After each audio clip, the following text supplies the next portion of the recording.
All right, hello and welcome everybody. Today we've got some hilarious Japanese idioms. I went through. This book is really weird. Look at how thin this book is, and yet it's supposedly over 600 pages. Yeah, it's like 650 pages. I don't know what the heck is the deal with Kodansha and like their printing press, but they use like thinner, more tightly packed paper than other stuff, and yet the paper is like really smooth and like actually pretty strong. I don't know what the deal is with that. I've seen it in a lot of books that I've imported from Japan that like their paper quality is just like at a whole nother level.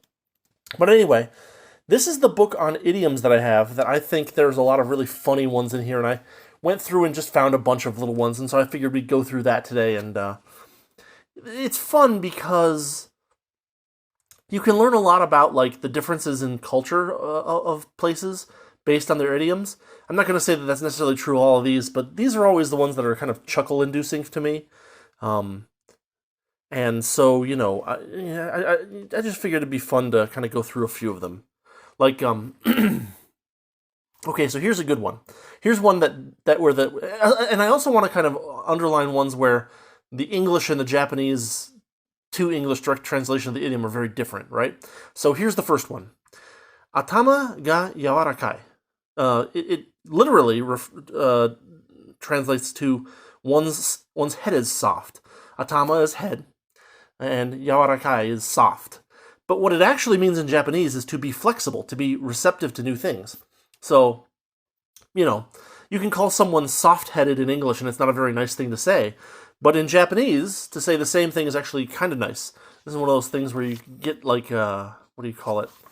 Like some kind of horrible cultural mistake. Someone calls someone else soft-headed, and they're like, "What do you mean?" I mean, his head is soft. we've got we've got plover legs, chidoriashi, wobbly or rubbery legs.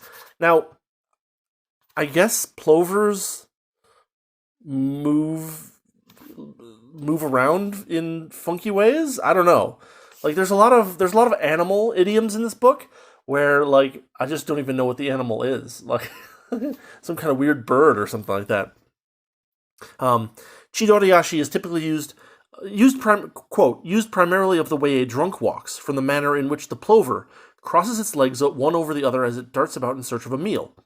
Research has shown that the plover's unique walk is in fact a ploy which allows it to catch unsuspecting prey. Neat.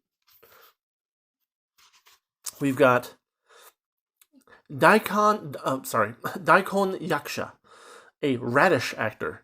Now, this is what they say in Japan instead of hammy, right?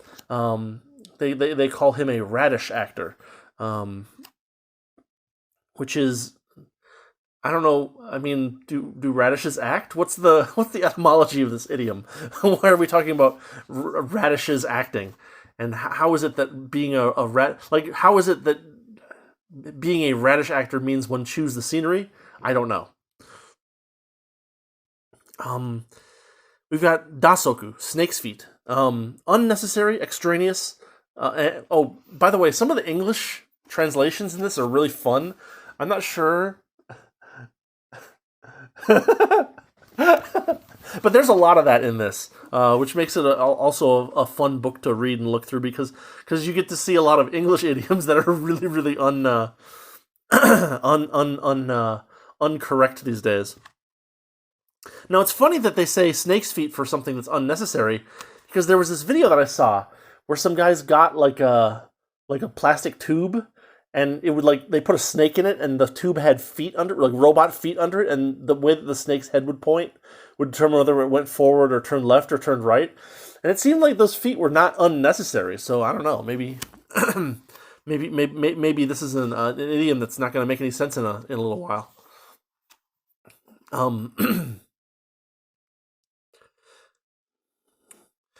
We've got this one, haga uku yona. It literally translates to one's teeth are floating. And again, that's a very different idiom from what it would be in English. When you say that someone's teeth, are, especially back teeth, are floating in English, it means that they're drunk, right? Drunk off their head, out of their mind. But what this one means, haga uku yona, is that it sets your teeth on edge. or that it is nauseating, disgusting, or makes one want to gag. It doesn't mean anything about being drunk. And there are a lot of idioms about being drunk in here. Let's see. Another fun one is hana no shita ga nagai. The space below one's nose is long, is the literal translation. And what it actually means is to be like a lady killer, to be soft on women, to like the ladies.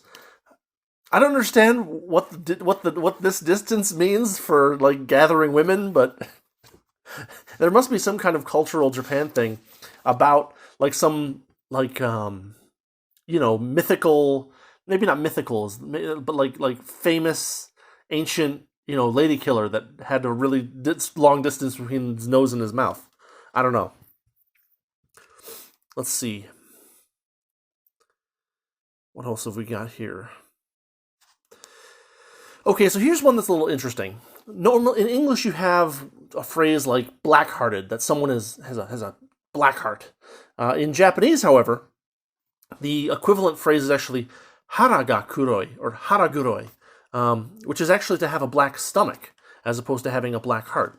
So it's interesting that how like certain organs mean certain things and contain certain things differently in English versus Japanese, culture. We've got one that you could we've got one that actually is English in some strange way.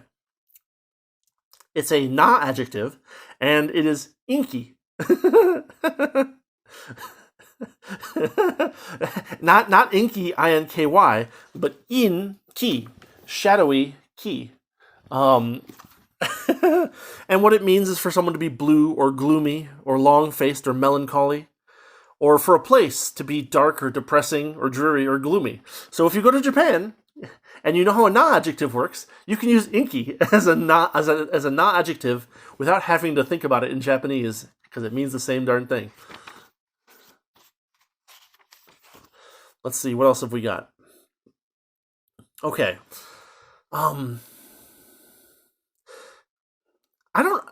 What is a good... Well, okay, so we've got kamo, a wild duck. And kamo in Japanese is a idiom. You can call someone a wild duck because they are a pigeon, a sucker, a dupe, a patsy, an easy mark. I guess pigeon is the closest equivalent we have in English, because duck doesn't mean someone who is easy to mark, easy to take out, right? That's just not something that we have in our idioms, as far as I know. Maybe there is a local English idiom that's like that, but in Japanese it's a big one. Let's see. This one is fun. Mayu ni tsuba o nuru. To apply spit to one's eyebrows means to keep one's wits about one, to be on one's guard, to be wary, to keep on your toes.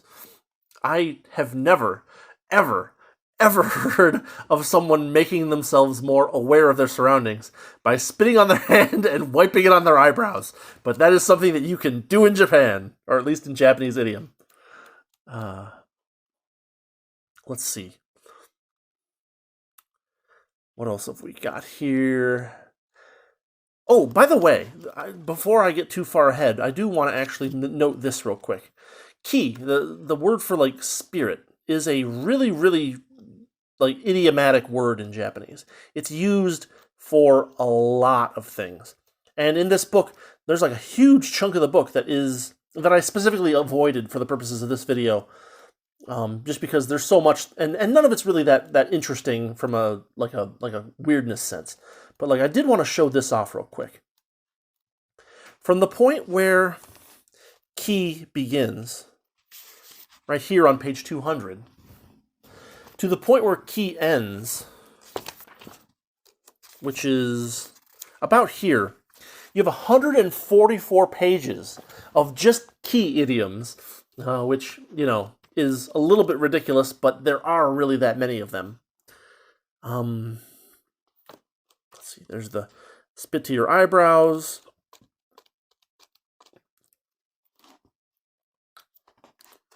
Okay, here we have one. in Japanese, there's the word for the fish mackerel, saba. Well, apparently, and I don't know how this. Well, okay, so the sources differ slightly on the origin according to the book here, but there's an idiom called saba o yomu, or to read mackerel. Saba is mackerel, and then yomu is to read. So saba o yomu, to read mackerel, means to fudge numbers or miscount or cheat the count in a certain way. And so you can say, for instance,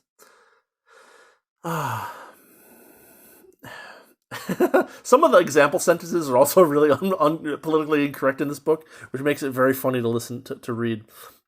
24歳だってちょっとサバ読んでるんじゃないのあの人. She says she's 24. I bet she's fudging that number a bit.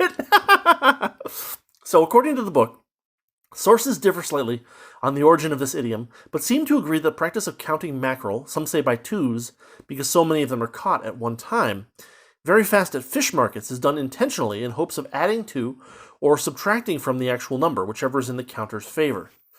The O is often dropped, so you get sabayomi. What else have we got fun here? This is a fun one, because I think it actually comes from like English, like English origin, biblical actually, right? Mizaru, kikazaru, iwazaru. See monkey, hear monkey, speak monkey. Saru is monkey, right? But if you make it like a suffix, and this is common, if you make a word a suffix of like another part of another chunk of word, especially a verb, you'll often convert like the unvoiced consonant to a voiced one. So sa becomes za. So we have mizaru, kikazaru, iwazaru, see monkey, hear monkey, speak monkey, and it's actually written with the monkey, kanji, right? And it has the meaning that you might expect: see no evil, hear no evil, and speak no evil. And you've probably seen like the famous old art image of like the three monkeys with the right. Apparently, this is based on that.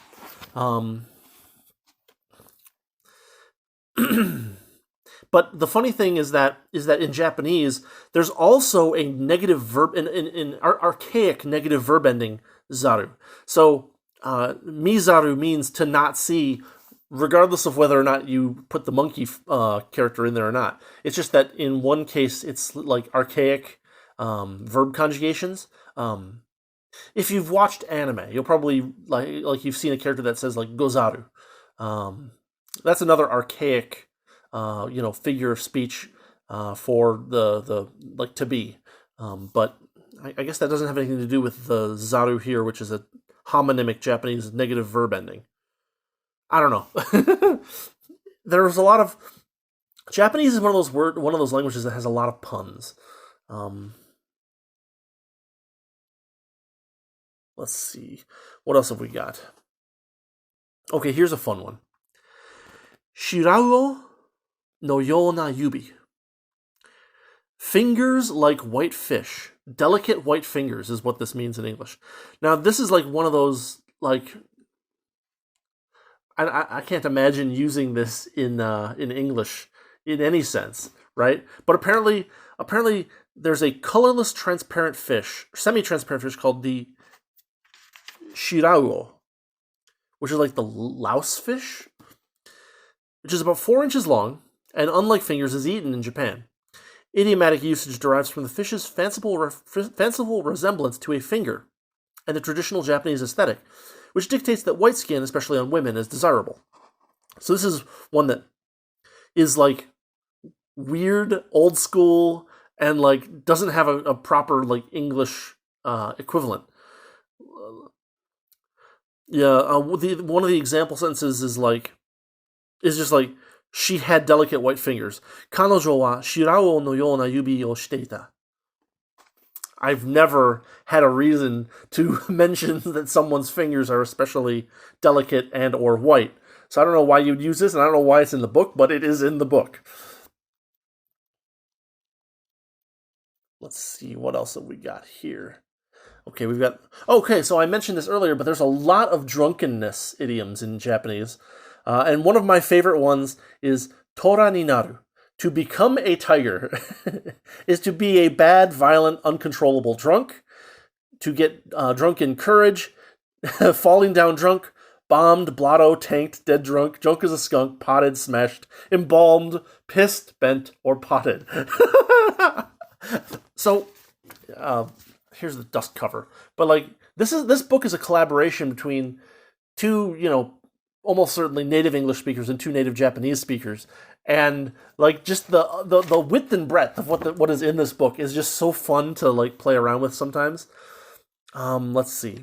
We've got two more, and then we'll call it a day. But I like this one. Cow is ushi. Ushi no shoben. Cow piss. and the English equivalent of cow piss is unending, long or drawn out. And so you just get this image in your head of just a cow, like some cow just taking a really long leak, and you're like, "Yep, that's the idiom we've got here." There's a lot of like fishing and farming idioms too, because there's a lot of idiomatic use of that kind of stuff from a long time ago in Japan, and it's been stuck around. And then the final one that I want to get to, because I love this idiom. I don't know why, but this is just the one that sticks to me all the time. Or that like stuck to me when I read it for the first time. I was like, this is a great idiom that makes no sense in English. And it's uma ga au, the horse fits. Or, I guess it's not the same. Is it the same au as to meet? I don't know. I think it's the same au as to meet. Although I can't be sure without my kanji is so rusty. But let's look it up real quick.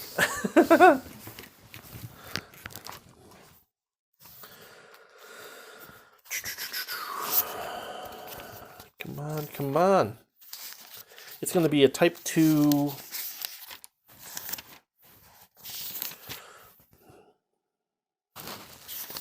2-4 maybe? There it is, 2019. It is different, yeah.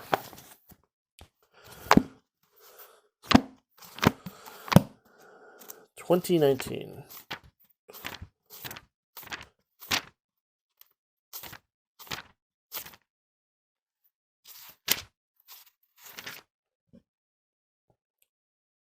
Yeah, so this au is to combine, to unite, to join together, or to meet. It is. But then the other au is the one that's more commonly used for to meet. So I don't know. Like this is the one umaga au uses, and this is the one I always feel like umaga au uses. But like there's like a combination. Like the first au, the one with the kuchi is like combination or fitting together more so than meeting. Whereas this one is more like meeting in like a societal sense. In any case, it sounds the same as our horses meet. And so like I always have this, and what it means is like to get along with someone, right? And so like I always imagine just like two guys on horses, or no, they're not even on their horses, right? They're just like walking around, and like their two horses like go and like see each other, and they're like, oh, we must get along with each other now because our horses have met. But yeah, what it means is to like get along or get on well with someone, to be on the same wavelength, to click. In the negative form, uma ga awanai, this expression is similar to mushi ga sukanai. Care should be taken, however, in distinguishing the two, for while the former can be used by the speaker about two third parties who do not get along, use of the latter is limited to the relationship between the speaker and a third party and is not used to describe how others feel toward one another. Insofar as it expresses feelings of incompatibility, uma ga awanai shares common ground with inusaru no naka, another expression included in this book. So, just some fun, just a fun, Japanese Friday to play around with some stuff. I really love this book. This book is not just like a useful reference, but it's also a lot of fun to just actually look at it and read. So yeah, That's all I've got for today. It's Friday, so I hope you all have a good weekend. Next week, we're probably going to have a review of Terry Pratchett's The Thief of Time, a review of this, Mammoths at the Gates, by Nguyen Vo, and I don't know. We'll think of some other fun stuff to do. So yeah, that's what I've got for today. As always, thanks for watching. Thanks for listening. If you are enjoying these videos, if you're liking what I'm doing, and you want to support the channel, you know what to do. And otherwise, I will wish you a happy weekend, and see you Monday. Have a good one.